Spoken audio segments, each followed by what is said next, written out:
ಜನರಿಗೆ ಸರ್ಕಾರದಿಂದ double shock ಎದುರಾಗ್ತಾ ಇದೆ. ನೀರು ಕಸದ ಶುಲ್ಕವನ್ನ ಹೆಚ್ಚಳ ಮಾಡುವುದಕ್ಕೆ ಈಗ ಸರ್ಕಾರ ನಿರ್ಧಾರ ಮಾಡಿದೆ. ಒಂದೊಂದೇ ಬೆಲೆ ಏರಿಕೆ ಆಗ್ತಾ ಇದೆ. ಮತ್ತೊಂದ್ ಕಡೆ ಈಗ ನೀರು ಹಾಗೆ ಕಸದ ಶುಲ್ಕವನ್ನ ನಾವು ಹೆಚ್ಚು ಮಾಡ್ತೀವಿ ಅಂತ ಸರ್ಕಾರ ಈಗ ಮುಂದೆ ಬರ್ತಾ ಇದೆ. ಪ್ರತಿ ಲೀಟರ್ ನೀರಿನ ದರ 1 ಪೈಸೆ ಹೆಚ್ಚಳ ಆಗೋ ಸಾಧ್ಯತೆ ಇದೆ. ಕಸ ಕೊಟ್ಟಿದ್ದಕ್ಕೂ ಇನ್ನು ಮೇಲೆ ಸೇವಾ ಶುಲ್ಕವನ್ನ ತೆರಲೇಬೇಕು. ತ್ಯಾಜ್ಯ ನಿರ್ವಹಣೆ ಸೇವಾ ಶುಲ್ಕ 10 ರಿಂದ 400 ರೂಪಾಯಿಗೆ ಹೆಚ್ಚಳ ಆಗೋ ಸಾಧ್ಯತೆ ಇದೆ. ಕಸದ ಮೇಲೆ ತೆರಿಗೆ ಹೇರಿದ ಕಾಂಗ್ರೆಸ್ ಸರ್ಕಾರ ಮನೆ ಕಸ ಸಂಗ್ರಹಿಸಲು ಇನ್ನು ಮುಂದೆ ನೀವು ತೆರಿಗೆಯನ್ನ ಕಟ್ಟಬೇಕು. ಘನ ತ್ಯಾಜ್ಯ ನಿರ್ವಹಣೆ ಸಂಸ್ಥೆಯಿಂದ ಕಸದ ಮೇಲೆ ತೆರಿಗೆಯನ್ನ ವಿಧಿಸಲಾಗ್ತಾ ಇದೆ. ಪ್ರತಿ ತಿಂಗಳು ಕಸದ ಸಂಗ್ರಹ ಹಾಗೆ ವಿಲೇವಾರಿ ವೆಚ್ಚ ಅಂತ ಈ ರೀತಿ ಜನರಿಂದ ಲೂಟಿ ಮಾಡಲಾಗ್ತಿದೆ. ಕಟ್ಟಡದ ವಿಸ್ತೀರ್ಣದ ಮೇಲೆ ಸೇವಾ ಶುಲ್ಕ ನಿಗದಿ ಮಾಡಲಾಗ್ತಾ ಇದೆ. ಕಸಕ್ಕೂ ಇನ್ನು ಮುಂದೆ ಕಾಸು ಪಡೆಯುತ್ತೆ ಸರ್ಕಾರ. ಬೆಂಗಳೂರು ಜನರಿಗೆ ಶಾಕ್ ಮೇಲೆ ಶಾಕ್ ನೀಡ್ತಾ ಇದೆ ಸರ್ಕಾರ.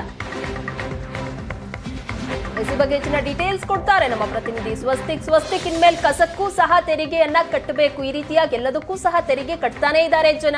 ಇದು ಯಾವ ಲೆಕ್ಕದ ಮೇಲೆ ತೆರಿಗೆಯನ್ನ ಹೆಚ್ಚಳ ಮಾಡ್ತಾ ಇರೋದು? ಯಾವ ರೀತಿ ನಿರ್ಧಾರ ಕೈಗೊಂಡಿದೆ ಸರ್ಕಾರ?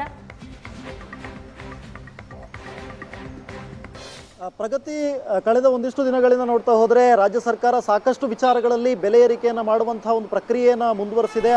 ನೀರಿನ ದರವನ್ನು ಏರಿಸ್ತೀವಿ ಅನ್ನುವಂಥ ಒಂದು ಮಾತುಗಳು ಕೇಳಿ ಬರ್ತಾ ಇತ್ತು. ಇದರ ಬೆನ್ನಲ್ಲೇ ಆಸ್ತಿ ತೆರಿಗೆಯನ್ನು ಏಪ್ರಿಲ್ನಿಂದ ಏರಿಕೆ ಮಾಡ್ತಾ ಇದೆ ಬಿಬಿಎಂಪಿ.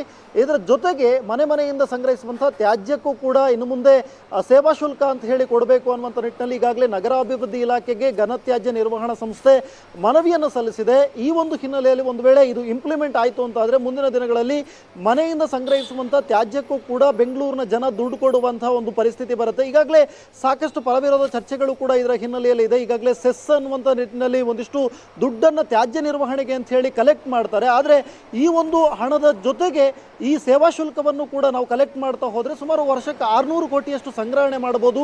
ಜೊತೆಗೆ ವಿದೇಶಗಳಲ್ಲಿ ಯಾವ ರೀತಿಯಾಗಿ ಕಸದ ನಿರ್ವಹಣೆಯನ್ನು ಮಾಡ್ತಾರೋ ಅತ್ಯಾಧುನಿಕ ಟೆಕ್ನಾಲಜಿ ಏನಿದೆಯೋ ಈ ಟೆಕ್ನಾಲಜಿಯನ್ನು ನಮ್ಮ ಬೆಂಗಳೂರಿಗೂ ತರಬಹುದು ಅನ್ನುವಂಥ ನಿಟ್ಟಿನಲ್ಲಿ ಈಗಾಗಲೇ ಯೋಚನೆಯನ್ನು ಮಾಡಿದ್ದಾರೆ. ಆದರೆ ಇದು ಸಾರ್ವಜನಿಕ ವಲಯದಲ್ಲಿ ಈಗಾಗಲೇ ಬೆಲೆ ಏರಿಕೆಯಿಂದ ಹಾಲಿನ ದರ ಏರಿಕೆಯಾಗಿದೆ, ನೀರಿನ ದರ ಏರಿಕೆಯಾಗಿದೆ.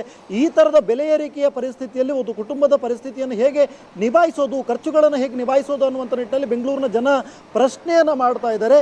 ಜೊತೆಗೆ 10 ರೂಪಾಯಿಯಿಂದ ಸುಮಾರು 400 ರೂಪಾಯಿವರೆಗೂ ಕೂಡ ಒಂದು ತಿಂಗಳಿಗೆ ಈ ಥರದ ಒಂದು ಹೆಚ್ಚುವರಿ ಶುಲ್ಕ ಆಗೋದ್ರಿಂದ ಪ್ರತಿ ಮನೆಗಳಲ್ಲೂ ಕೂಡ ನಿರ್ವಹಣೆ ಮಾಡುವಂಥ ಶುಲ್ಕ ಏರಿಕೆ ಆಗುವಂಥ ಸಾಧ್ಯತೆ ಇರುತ್ತೆ.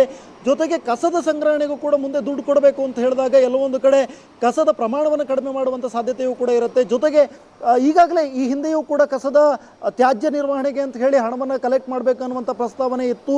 ಜೊತೆಗೆ ವಿದ್ಯುತ್ ಬಿಲ್ನ ಜೊತೆಗೆ ಅದನ್ನು ಸೇರಿಸಬೇಕು ಅನ್ನುವಂಥ ಪ್ರಸ್ತಾವನೆ ಕೂಡ ಇತ್ತು. ಆದರೆ ವಿದ್ಯುತ್ ಬಿಲ್ಗೆ ಈಗಾಗಲೇ ಗೃಹಜ್ಯೋತಿ ಇರೋದ್ರಿಂದಾಗಿ ಆ ಗೃಹಜ್ಯೋತಿಯಿಂದ ಸರಿಯಾದ ಪ್ರಮಾಣದಲ್ಲಿ ವಿದ್ಯುತ್ ಎಷ್ಟು ಬರುತ್ತೆ ಅನ್ನುವಂಥದ್ದು ಬಿಲ್ ಬರೋದಿಲ್ಲ ಅನ್ನುವಂಥ ಕಾರಣಕ್ಕೋಸ್ಕರ ಈಗ ಹೊಸದಾಗಿ ಪ್ರತಿ ಚದರ ಕಿಲೋಮೀಟರ್ ಕಟ್ಟಡದ ಒಂದು ಪ್ರತಿ ಚದರ ಎಷ್ಟು ಚದರ ಕಿಲೋಮೀಟರ್ ಇದೆ ಆ ಚದರ ಕಿಲೋಮೀಟರ್ನ ಆಧಾರದಲ್ಲಿ ಈಗಾಗಲೇ ಗೊತ್ತುಪಡಿಸಿದಂತೆ ಸುಮಾರು 6 ಸ್ಲ್ಯಾಬ್ಗಳಲ್ಲಿ ಒಂದು ಕಸದ ನಿರ್ವಹಣೆಗೆ ಅಂತ ಹೇಳಿ ಹಣವನ್ನು ಕಲೆಕ್ಟ್ ಮಾಡೋದಕ್ಕೆ ನಿರ್ಧರಿಸಲಾಗಿದೆ.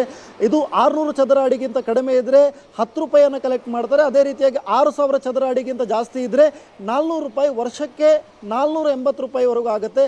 ಇಷ್ಟು ರೂಪಾಯಿಗಳನ್ನು ಈಗಾಗಲೇ ಕಲೆಕ್ಟ್ ಮಾಡಬೇಕು ಅಂತ ಹೇಳಿ ತ್ಯಾಜ್ಯ ನಿರ್ವಹಣಾ ಸಂಸ್ಥೆ ಏನಿದೆ, ಘನತ್ಯಾಜ್ಯ ನಿರ್ವಹಣಾ ಸಂಸ್ಥೆ ಈಗಾಗಲೇ ನಗರಾಭಿವೃದ್ಧಿ ಸಚಿವಾಲಯಕ್ಕೆ ಈಗಾಗಲೇ ಒಂದು ಪ್ರಸ್ತಾವನೆಯನ್ನು ಸಲ್ಲಿಸಿದೆ. ಪ್ರಗತಿ, ಥ್ಯಾಂಕ್ ಯು ಸ್ವಸ್ತಿಕ್ ನಿಮ್ಮೆಲ್ಲ ಡೀಟೇಲ್ಸ್ಗಾಗಿ.